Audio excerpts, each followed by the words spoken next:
Hi, it's Llarold, and I'm going to talk about how to tank the Azure Vault, but first, don't forget to like and subscribe. Alright, before I jump into this is the route and approach I use with pugs to make things easier for uncoordinated groups in which I expect people to make some mistakes along the way. It's not necessarily the most efficient route in an organized group, not the MDI, more about just like holding W, not using super complicated skips or invises or anything that I think a normal player, an average player wouldn't like be able to handle. If your group is good and well organized, you can get more aggressive with some of the pulls in here, maybe do some double pulls in some of the round areas, and I really think you should do that if you're up to it, but otherwise, just kind of play it safe. Nothing wrong with that. So now let's start with the Bloodlust Timings, the optimal Bloodlust Timings, and I really think there's two ways you could do it. I think you could just Bloodlust the first pull, and actually, I have the MDT pulled up here. You can, instead of doing this first pull as like two separate splits of guys here, you can just pull all of this together at once. I really wouldn't do this on anything other than a Demon Hunter. I would want to be able to silence all of these bad boys, because to kind of skip ahead, all of these little conjured lashers, they're not dangerous on their own. They don't have a lot of health, but they do like to spam cast this Mystic Vapors that applies a really nasty stacking dot. And so if you have, instead of like 6 of them between the first kind of standard pull, if you have instead of 6, you have 10 from the like doing the double pull there with a lust, and you don't have silence over the top, it's going to be too much for your healer unless they're on a priest and they can instantly mass dispel everything and maybe be okay. I would say, generally speaking, I probably wouldn't do this unless I'm on a Demon Hunter and I'm able to, even though they've been nerfed, still you can Sigil of Silence and then follow it up with a Sigil of Silence and then stun, and then everything should be dead by that point. So you can lust this, usually don't though, usually save lust for the first boss, because immediately after doing that you want to run a jump down right into the first boss's room and then just kind of very quickly knock out that trash and get right under the first boss. So unlike a lot of the dungeons, you are on the first boss within the first couple of minutes of doing the Azure Vault, and unlike, say, Algathar Academy, where you're also on the first boss in the first couple of minutes, but there's like a really nice, juicy trash pull to do, there isn't a great, huge trash pull to do in the first area. Again, maybe you could pull all of the trash in the first boss's room and lust it, but that seems more like a more complicated, again, kind of MDI approach to doing this than random pug group. So I kind of err toward lusting the first boss rather than lusting any of the trash before him. And then after that, I try to just lust bosses. First boss, second boss, fourth boss. If you don't have it up for the fourth boss, that's actually a good thing. That means you're really zooming. All right, now let's look back at that MDT again, and I've already kind of talked about the first pull. Again, I usually just do this first set of lashers in the first room and slide right into the next little area, line of sighting them like established threat, then line of sight so that they are forced to run in here into the room with the tree, and then you basically just want to blanket CC. You want to do, if you have to do individual interrupts on the Mystic Vapors, then I guess you have to, but generally speaking, I like to hit them more with leg sweep, ring of peace, intimidating shout, shockwave, sort of AoE CCs, and then again, if you're on a Demon Hunter, kind of a cheat code. Paladin sort of has a cheat code with Divine Toll as well, not as good, but still pretty good. Then you want to pull the 4 lashers that are ahead and not interact with the shrieking whelps that are pathing back and forth, and you'll run into those later on as well. You just want to not get in their little circle, not let them activate tons and tons and tons of trash. Once you've dealt with these 2 pulls, you will jump down. There is a nice little jump down right into the next area. You can just hop right on down. And then to play things safe, I like to do these basically 1 pack of blobs, just these little blobby boys, and 1 tree at the same time. And that's pretty much how you do it. Just 3 pulls like that. 4 blobs in a tree, 4 blobs in a tree, 4 blobs in a tree. If you're doing well, you can kind of chain these together. You know, maybe don't chain them together on like bolstering week, but otherwise, yeah, you're kind of good to just sort of chain into pull into pull into pull until you get to the first boss.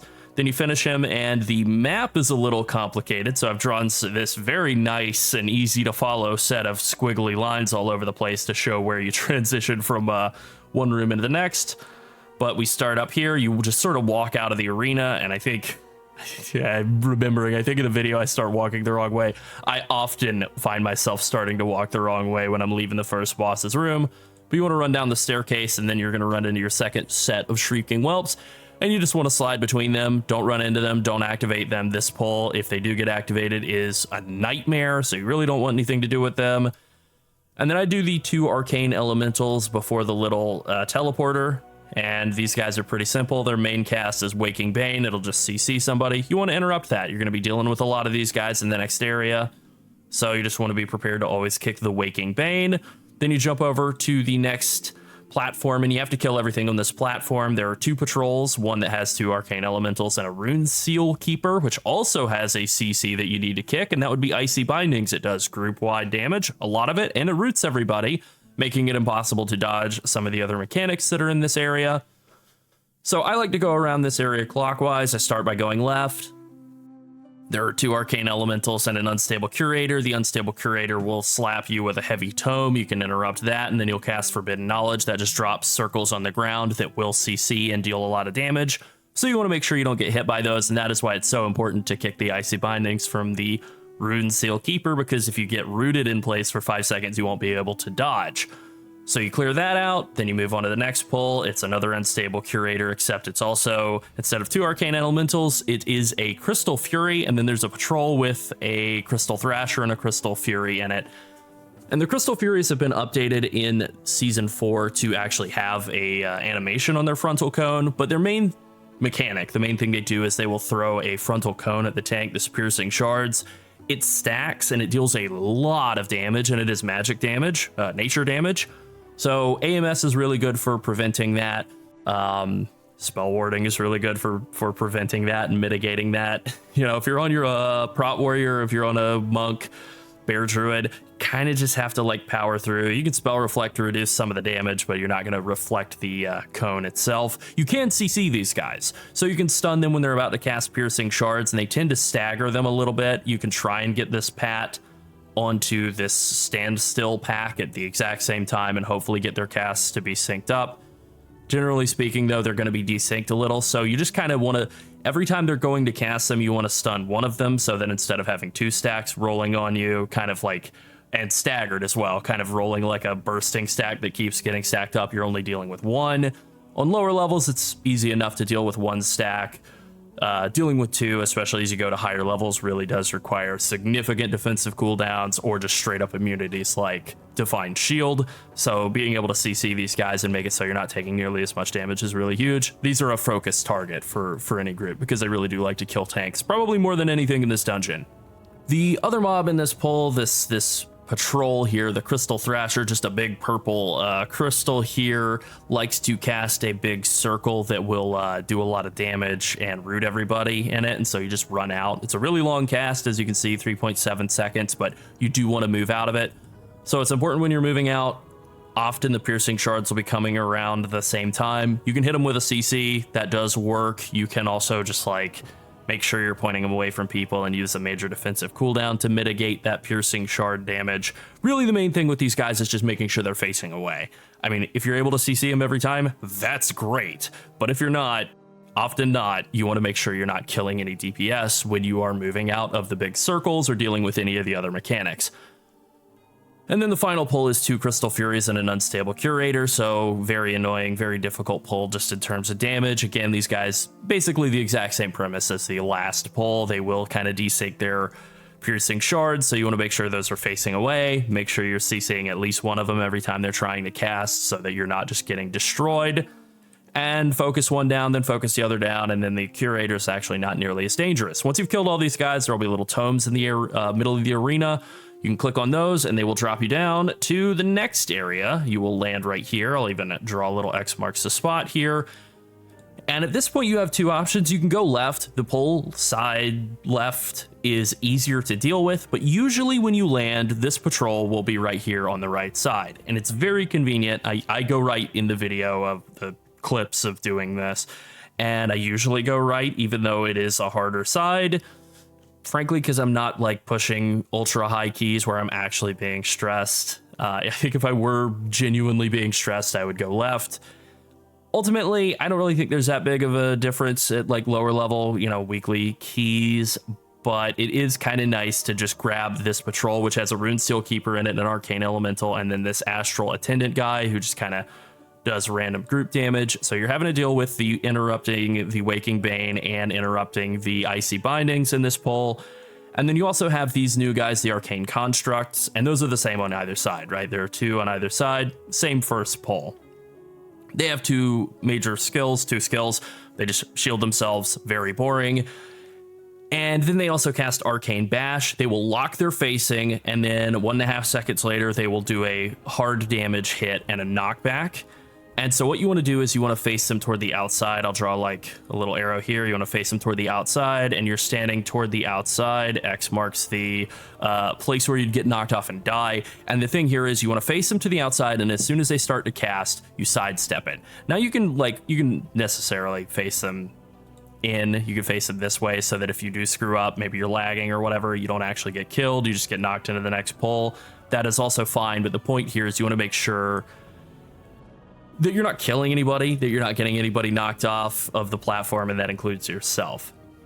The second pull, if you're going left, is an Arcane Construct. Again, pretty easy to deal with. And then 2 Arcane Elementals, really not very bad. It is a lot easier than the right side where you have that same horrible pull that you had up above, 2 Crystal Furies and a Crystal Thrasher, actually worse than the pull that you had up above. So this is actually a much harder pull, and it is slightly higher in terms of percentage, 1.95 for this Crystal Thrasher, as opposed to 1.22 for this Arcane Construct. But either way, you're like really close to 100% either direction. It doesn't change the number of mobs that you have to pull. You basically just have a really bad pull on the right side and a really easy pull on the left side. And the only reason I ever go right is because this patrol is usually hanging out over there on the right. And if I'm going to do the right side and the patrol, it wouldn't make sense to then curl back around to the left and then really be over on percent. Once you finish this, you come over to the corner here, you jump across by talking to a book. That is what it is.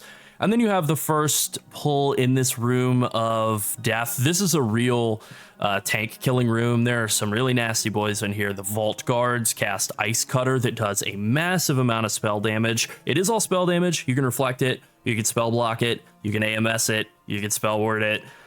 You should probably use some sort of defensive cooldown on this double Vault Guard pull. I remember this at the very beginning of Season 1 being a pull that absolutely shocked me how much damage it dealt, and that is why I've split it up. So in the video, and just generally speaking, I'll do it like this, where I'll grab these 2 guys, pull them into the next area. There's only really 1 caster you have to deal with at a time in these pulls in here, and that'd be 1 Rune Seal Keeper at a time. You just lock in on them, focus them, and also burn them down. Kick the Icy Bindings, never let those go off. And then just, burn this area down. And there is the Scalebane Lieutenant in here. He will cast a spell, Frost Breath. It doesn't really deal that much damage, but he buffs the damage of everybody else around him with this right here, Mage Hunter's Fervor, 25% more damage for all the mobs that are around him. And also it is a frontal cone, so you do want to make sure it's being faced away. I think he also casts the Ice Cutter that the Vault Guards do, so that can be pretty nasty. I would say if you're worried about it at all, just do the 2 Vault Guards on their own outside the room and then come in and do pulls inside. But you want to make sure you get that Scalebane Lieutenant and not accidentally pull the boss. Then for whatever reason, I like to go around the room counterclockwise and kind of do double pulls the whole way. And all these mobs are the same mobs that you've already faced. So that's kind of all there is to this area. Then you fight your second boss, you're done, and then you move on into the next area. And most of the next area kind of is a bunch of mobs that fixate or don't really interact with the tank in any sort of way. It's a very strange set of pulls. So there will be like the one Draconid Breaker who will auto attack you, but then he'll turn and shoulder slam on people. And there's not really anything you can do about that. He just blasts people now. You used to be able to like kind of hold them at a corner and let people line of sight to prevent that, but that has been changed. It also does a lot less damage. It does physical damage now. It used to do spell damage. So completely redesigned, not really any way to cheese it or anything anymore. And so when you come to this next room, you just kind of want to deal with everything in there, pull it all together, kill it all. The only thing you can really do that's sort of like interesting or useful as the tank is the Null Magic Hornswogs. As you can see, we'll do this jump where they leap and they do damage and they like dispel people when they hit them. And so you can stun them. You can actually stun them even while they're in the air. You can grip them. You can ring a piece them. You can typhoon them. You can Ursol's Vortex them. Lots of different CCs you can do just to disrupt these big stupid frog guys. And if you do that, they basically don't do anything at all. And so they're a bunch of just like punching bags that give 1.22% each and do nothing. So that is kind of the one thing you can really do that's like super useful in this area. Other than that, there are the Terrasect Delvers that just like do a bleed. You just want to kind of mitigate through that, use cooldowns as needed to deal with them, but basically just burn them all down. And then the next pull is basically the same thing. You fight a patrol with a breaker and 2 delvers and a couple of big frog guys on the staircase. I like to do that all as one pull. And then walking into the next area, I like to grab everything that's around here, walk kind of just out of line of sight of them toward this Draconid breaker that's slightly inside the next room. I guess don't line of sight your healer unless you're like capable of keeping yourself up, but use that line of sight to get everything gathered together in melee range, kind of right around this corner, and then burn it all down. Pretty basic. You don't have to pull everything in this next room. You only have to get like 2 mobs in here, 1 frog and 1 delver. I kind of don't actually like the way I have this marked. I actually kind of like to pull these more with the previous pull. Like this is a pretty big pull, but a lot of it is frogs or just like the little guys who hit you. So you can kind of, once you've killed some of these delvers, you can drag more in once the bleed has fallen off and just kind of cycle through this whole pull. Once you're done, the final trash pull of the dungeon is 2 Draconid breakers. You just basically have to burn 1 down, skull it, burn it down, then burn down the other, and it's really just on your healer to keep people alive. You know, you can use Blessing of Sacrifice, Blessing of Protection if you need to on somebody. You know, try and heal if you're on a tank that can do that, but that's only Paladin and Druid. The other tanks, you basically just have to help kill these guys as quickly as you can, and then that's it, you're done. The trash really isn't the hard part of this dungeon. I would say the hard part of this dungeon is really more the bosses. So let's go ahead and jump into those now. The first boss in this dungeon is Leymor. He is a big old tree guy, and he has a couple of different mechanics that you have to manage as the tank. There's one that's like vitally important for making sure the group doesn't wipe, and then another one that is basically just a big strike on the tank. So let's start with a big strike on the tank. Infused Strike deals a ton of damage. My recollection is that you can spell reflect this. I haven't gone in there on my warrior this season to double check and make sure that hasn't been changed, but I do remember being able to spell reflect this. You can definitely spell block it. It's all magic damage. It is a 10-second dot. It deals a lot of damage too. So you definitely want to use defensive cooldowns on the Infused Strike. That is really the bigger threat to your survival, to your life as a tank in this fight. Then the other main mechanic of the fight is that he will spawn little purple trees around the arena, and there are 2 mechanics for clearing those out. The first is Erupting Fissure. He will cast a line of damage at you, the tank. In Season 1, even in like normal through Mythic 0 up through Season 3, this would lock position. He would start to cast it at you, and then you could sidestep out of it. That is no longer the case. That has been redesigned now. It is guaranteed to hit you, the person with threat on the boss, the tank. And so that means you can kind of drive it however you want to hit trees, and you do want to hit those trees. You want to hit as many trees as you can, clear out the trees, and also not hit anybody else. It will deal damage and knock you back, so you want to use Death's Advance or Charge or Transcendence, stuff to not really move around a bunch with the boss.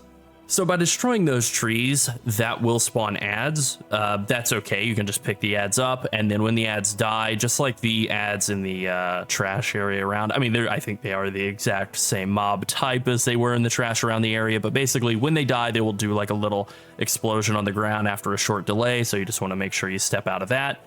And you can use that to clean up some of the trees. It is important that you clean up the trees because he will do a big stomp later on in the fight. Periodically, he will do a big stomp that will deal a lot more damage based on how many more trees are alive. And so you really want to clear out 100% of them to prevent anyone from dying. The other mechanic that he does that helps to clear out the trees is called Explosive Brand. He will brand everyone in the group, including you, the tank, and push you back. And then you need to run to nearby trees and spread out from each other and kind of as a group clear out all of the remaining trees. That's basically all there is to this fight. He just rinses and repeats that set of mechanics. And the thing is, like, the damage scales up, but the difficulty of it on a 25 is the same as on a 2.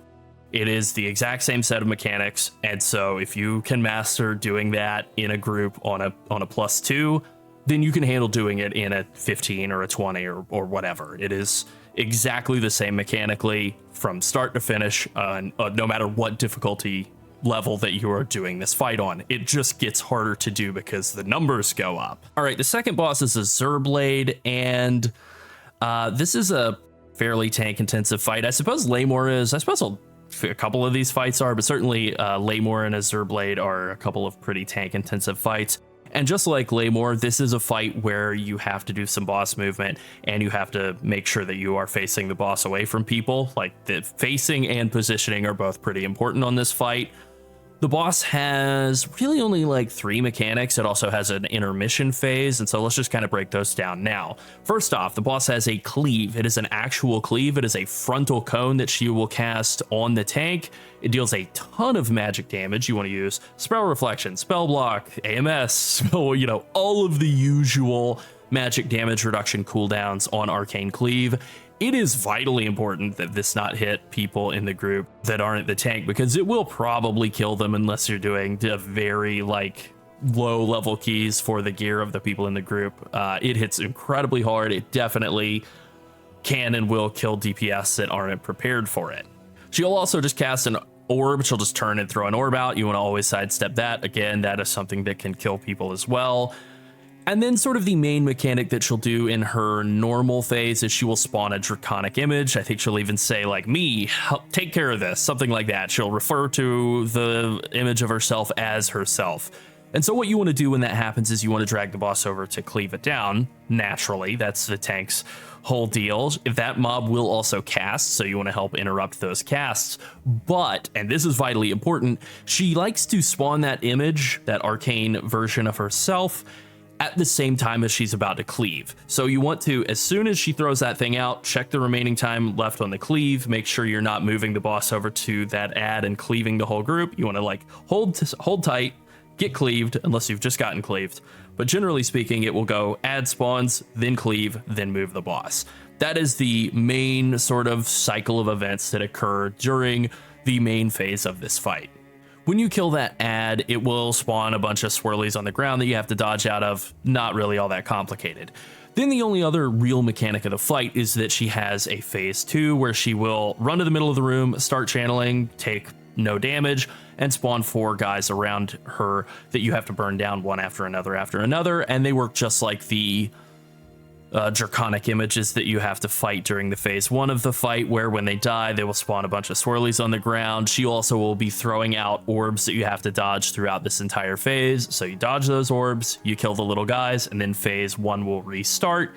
You want to face the boss away from everybody, take the arcane cleaves, live through those, then pull the boss over to the images, repeat, repeat, repeat. All right, Talash Greywing is the third boss in this dungeon, and it's very much a healer-centric fight. It really isn't very challenging for the tank at all. There's basically no tank mechanics, really. The only real mechanic that you have to deal with as the tank is moving the boss around the room in a circle. I like to move around the room clockwise, so I start by just pulling the boss close, and we burn it for a while, and then there are a couple of mechanics that you'll have to deal with as a group, but not individually as the tank. So the boss will embed frost bombs in everybody, and the way I like to do this, as a group, is basically have everybody spread on the outside of the circle in sort of a ring, or really like a curved line, I guess, but a straight line along the edge of the outside of the circle when that frost bomb is going off, and then it explodes, and then everybody gathers up, and then I like to pull the boss about 5 or 10 yards ahead of that whole line of frost, and then just repeat that over and over again until this very, very lame boss goes immune to damage. He casts absolute 0, and that's what he is. This boss is a 0. You know, if you have to go immune to damage in order to kill players, you're pathetic. That's how I feel about bosses.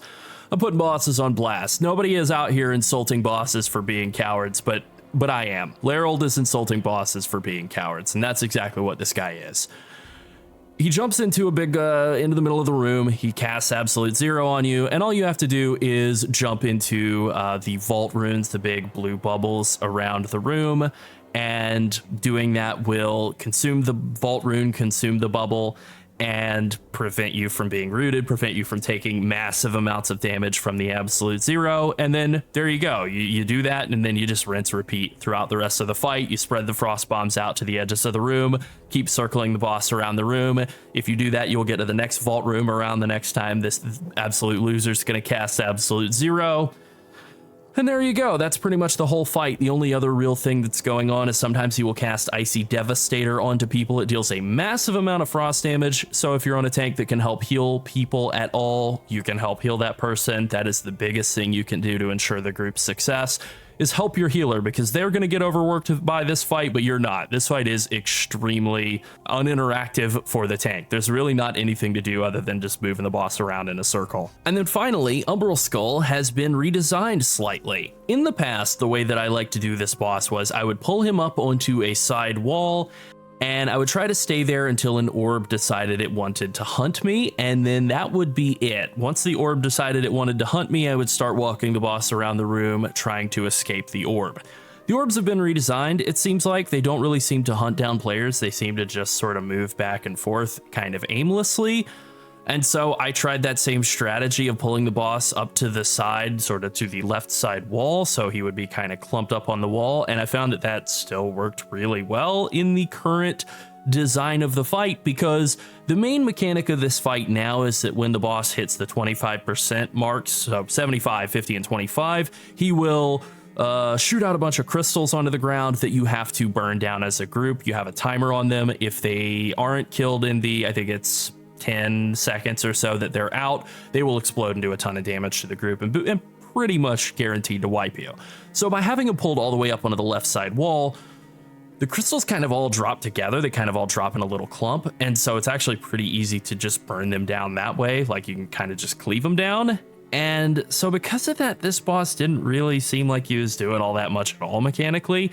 In the past, I think he was a lot more difficult. They removed the stacking move speed slow from mythic difficulty on this fight entirely. I don't even think it existed on lower difficulties.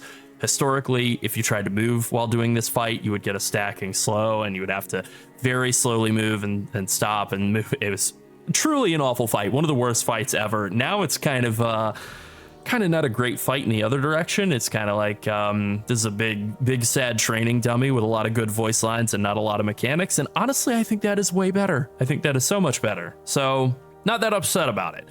He does have a mechanic that he'll do on the tank, the Dragon Strike, which will stomp you and do a massive amount of damage. You can spell reflect this. It is all spell damage, so as always, anti-magic shell. I guess anti-magic zone on yourself if you're really feeling desperate. Celestial Brew, spell block, all of the usual candidates here for mitigating spell damage are going to be really useful for dealing with that Dragon Strike. It is dispellable too, so it's kind of on your healer to dispel it on you. I guess if you're playing a dwarf, you know, do that dwarf thing that everybody loves, remove that debuff for yourself. And then that's about all there is to it. He will cast Crystalline Roar, blasting a big line in front of himself, so if that's pointed at you, you just sidestep it, but really not all that much going on in this fight now. I would say that dealing with the orbs, like sidestepping the orbs, is a pretty simple mechanic. You know, again, I just like to pull them over to the side, kind of up the hill slightly, so that all the crystals will spawn together, and by doing that, you're basically never going to be near any of the orbs, and, you know, then it's a pretty easy fight. Big fat training dummy. Big purple training dummy. All right, so that is pretty much how you tank the Azure Vault. Feel free to ask questions if you have any, and best of luck. Thanks for watching. Bye.